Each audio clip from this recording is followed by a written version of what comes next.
Hi, gandang hapon. Nagluto pala ako ngayon ng fried rice gamit ang bayhew or bahaw at saka tinibuok bisayang manok in my homemade own version.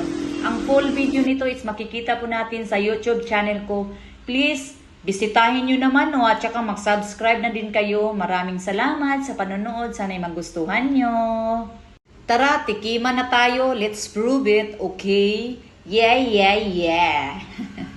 Bye-bye.